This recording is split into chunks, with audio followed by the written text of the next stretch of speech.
here is Les Feldick. Okay, let's get everybody going again, and we're going to buy up the time because these 30 minutes go so fast. I'm going to bring you right back again, if you will, to 1 Corinthians chapter 15, and we're going to jump in right where we left off in our last program, which would be in verse 23.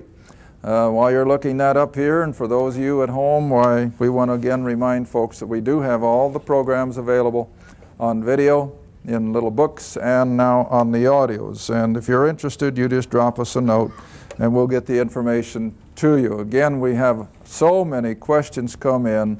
Well, who supports you? Well, nobody except everybody. And just because we don't mention money or ask for it doesn't mean that we don't have to pay our bills. Television time is not cheap. But we have found we've never had to ask for money. Now, we don't have a lot of money. I got my bookkeeper back here, and more than once she said, Les, we've only got $350 in the bank. So we have to take that into consideration. So we don't run on a great big surplus. But whatever, we do just thank God for all of you who write and all of you who support. I mean, it's just unreal.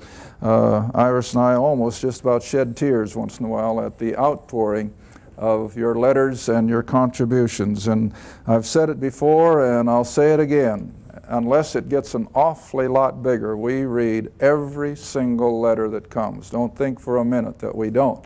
And some of them, you know, if they've got questions and so forth, why we read 2-3 times. But we love to have you write to us. We love to hear what's transpiring out in your situation. Okay, now let's come right back then to 1 Corinthians chapter 15, and coming in again at verse 23, but every man in his own company, or order is the word in the King James, and then as we saw in our last half hour, that means that Christ and the first fruits was the first little group of resurrection people, and then came the main harvest, which I feel is the body of Christ, those who have been saved during this age of grace.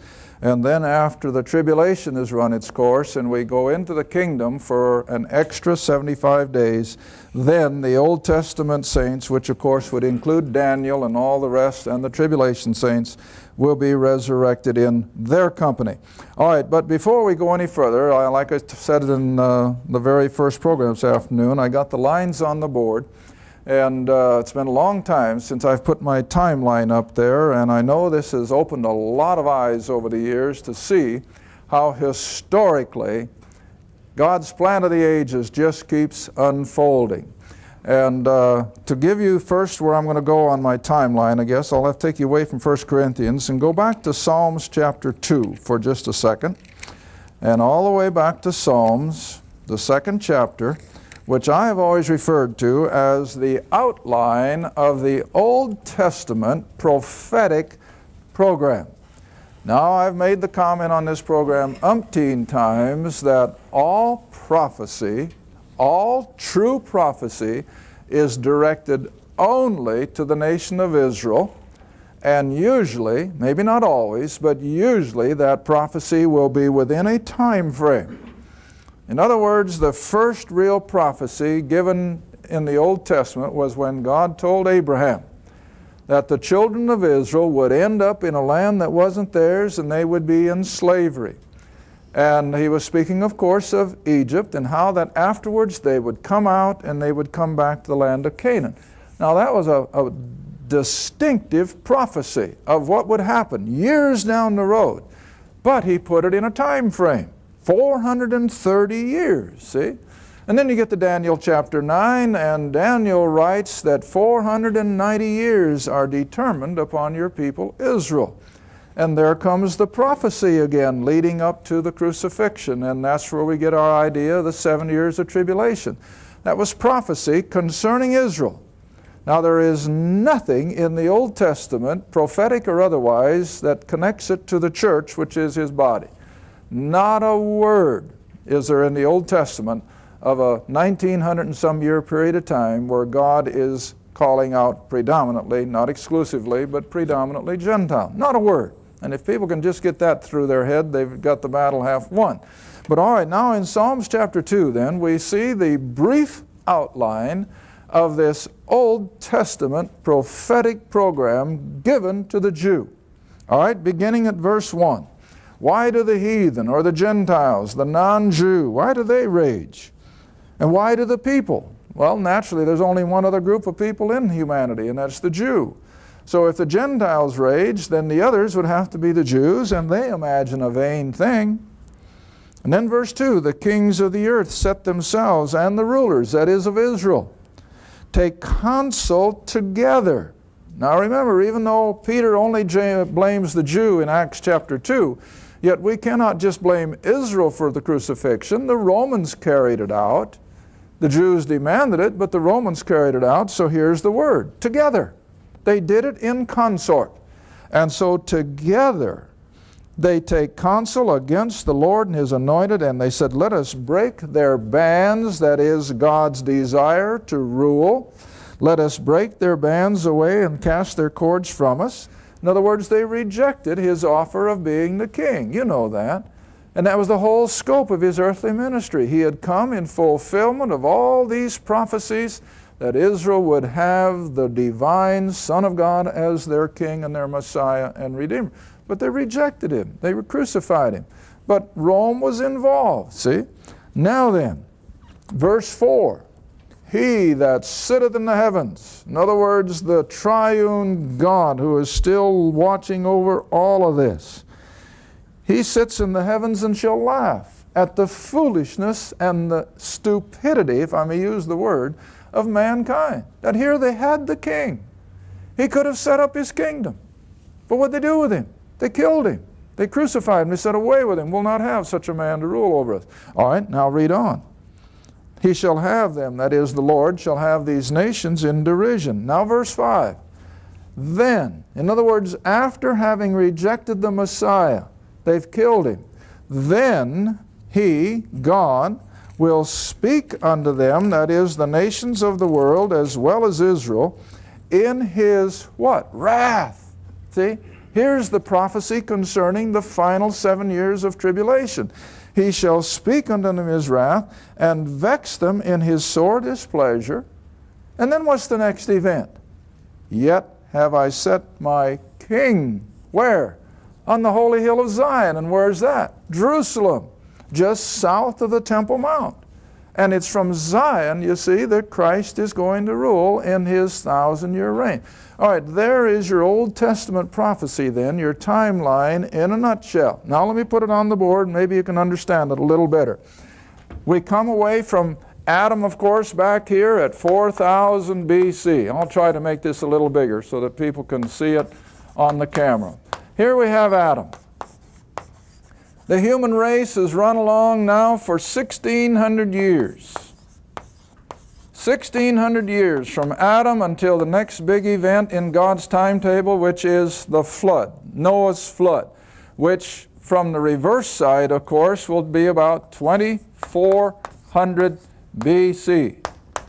That's the flood. Now, this is in general terms. I know you can narrow it down a little year by year, but in general terms, Adam's race went for 1,600 years or up to 2400 BC, and then you had the flood. All right, the three sons of Noah come out of the ark, and under a whole new creation that came about as a result of the flood, then for 200 years they repopulated and they stayed there in the Middle East, and then in total rebellion against what God had instructed to scatter and to repopulate the planet, they gather at the Tower of Babel under one man called Nimrod. Now at Babel, in a total rebellion again against God's authority, the tower wasn't intended, of course, to actually take brick and stone all the way to heaven, but what was it? It was a place of religion whereby they could literally usurp the throne of God religiously. And that, of course, has always been Satan's goal. And so this was the whole idea at the Tower of Babel. They were going to replace the things that God had instructed with the things now that Satan is going to promote himself. And that's where every pagan, mythological, cultic, false religion, even on the planet today, has its roots. And you've heard me teach it over and over, that every false religion has its roots at the Tower of Babel.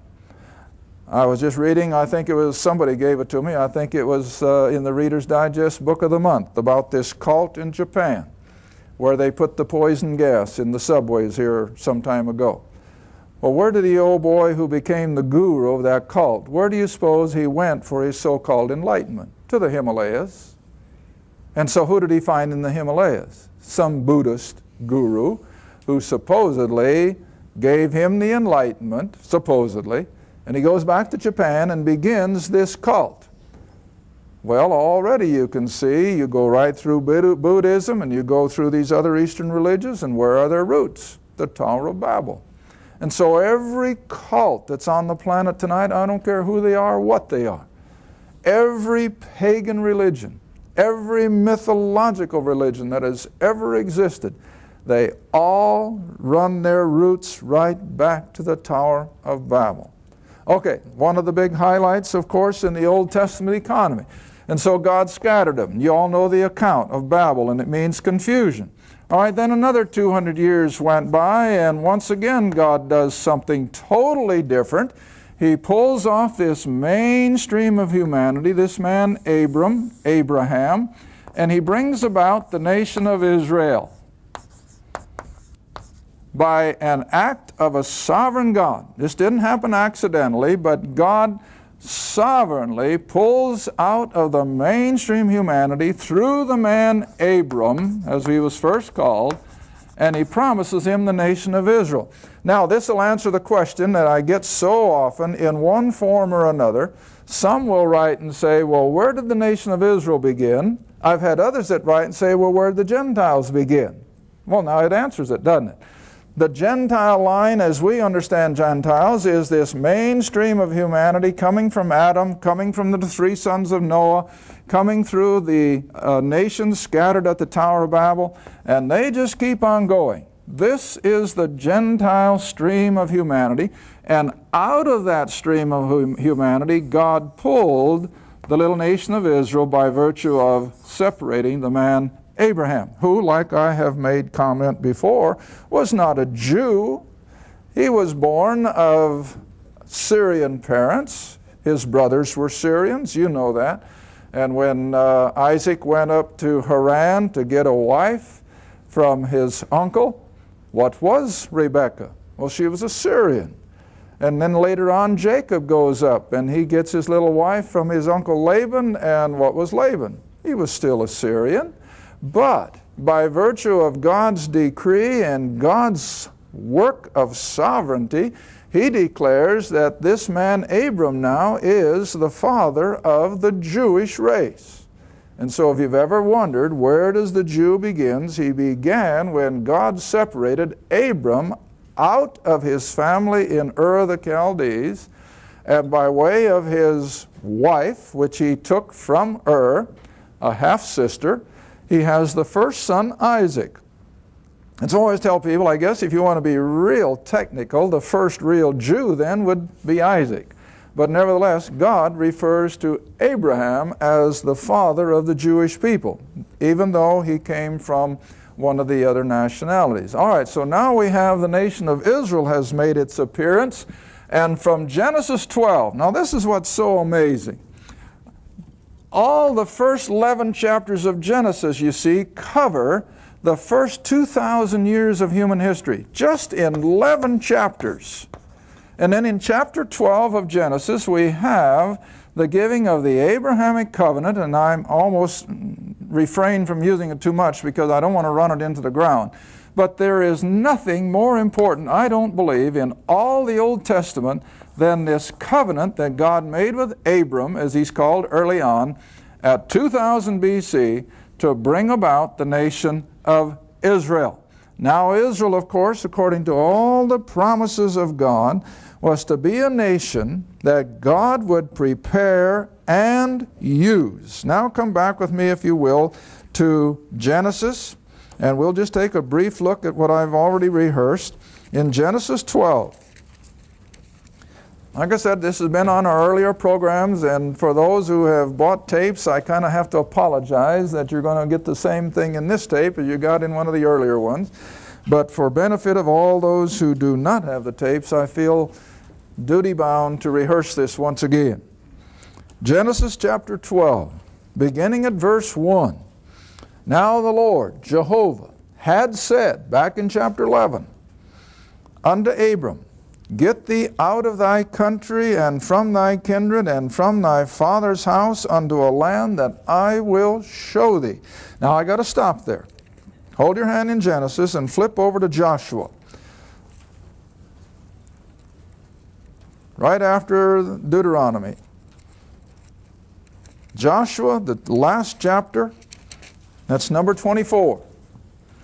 Keep your hand in Genesis, we're going to come right back. Joshua 24. Because I want you to see where Abram really came from. I'm waiting for the pages to stop. Okay, and now you see I have to do that because I go by what I hear from the audience. And they'll write so many times, I'm glad you wait for the studio audience to find it because that gives me time in my living room. So you see, this is why I wait. All right, Joshua 24, verse 1, And Joshua gathered all the tribes of Israel to Shechem and called for the elders of Israel and for their heads, for their judges, their officers, and they presented themselves before God. And Joshua said unto all the people, Thus saith the Lord God of Israel, your fathers, your forefathers, dwelt on the other side of the river in old time, even Terah, and you remember who he was, the father of Abraham, even Terah, the father of Abraham, and the father of Nahor, and they, all of them, Abraham, Terah, Nahor, Haran evidently was the other son, and they all served what? Other gods, small g. So what were they? Idolaters. See? Abram was raised in idolatry. Now, when God spoke to him then, now come back to Genesis 12, when God spoke to him, and Stephen in Acts chapter 7 gives us the impression that God visibly, because that's the word he used, when he appeared, from the Greek word optomai, when he appeared unto Abraham, that Abraham saw God in physical form, and God, or the Lord as we refer to him now, told Abraham what you see now in Genesis 12. All right? He says, get you away from your country, from your kinfolks, and from your father's house. Why? Separate yourself from these false religions. You cannot serve me when you're under the roof with idolaters. All right? Then verse 2. Here comes the Abrahamic covenant. And I will make of thee a great nation. Now you want to remember, back here in the antiquities, when Israel comes out of Egypt, and I've always taught that it was a number of people, anywhere from 3 to 7 million. So you want to put it in the middle, about 5 million. There wasn't another tribe or nation anywhere in the Middle East that would come close to that. I mean, they just did not get that large a number. And so in the numbers of antiquity, Israel was the largest nation in that area of the world at 5-6 million people. All right, and this was God's promise, that I will make of thee a great nation. I will bless thee and make thy name great. Thou shalt be a blessing. I will bless them that bless thee. I'll curse him that curseth thee. In thee shall all the families of the earth be blessed, which of course is the promise of the coming of the Redeemer. All right, now then turn the page a little bit, if you will. And verse 15 in chapter 13.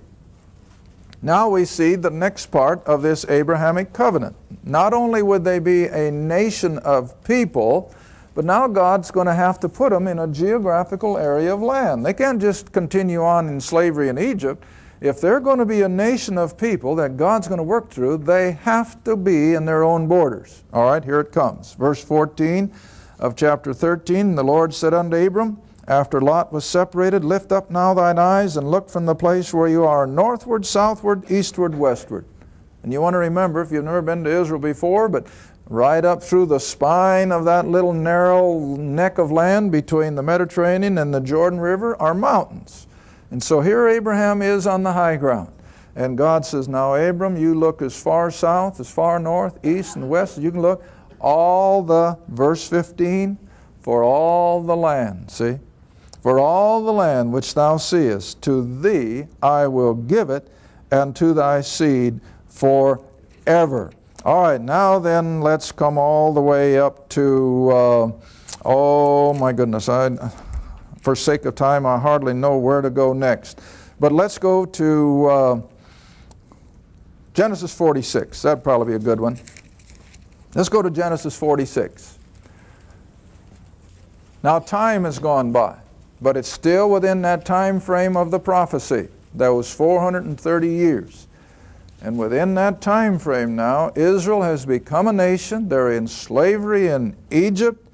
Joseph has come to the top of the government, and you all know the story of Joseph and his grain. And Israel, or Jacob, is over there in the Negev, which is desert, and he's about to starve to death. No food. They're in famine, have been for almost 7 years. All right, and so verse 1 of chapter 46, so Israel, or Jacob, took his journey with all that he had, and he came to Beersheba. That's down there south of Jerusalem, about 70, 80 miles. And he offered sacrifices unto the God of his father Isaac. And God spake unto Israel, or Jacob, and he said, Jacob, and he said, Here am I. Now look at this command. Almost a total opposite of what he's been told up until now. He was told not to leave the land of promise, and God would bless him. But now look what God says. Jacob, verse 3, he said, I am God, the God of thy father. Fear not to go down into Egypt, for there, Egypt, I will make of thee a great nation. Did he? Yes. And so Jacob ends up in Egypt with all his sons, and they come out 215 years later.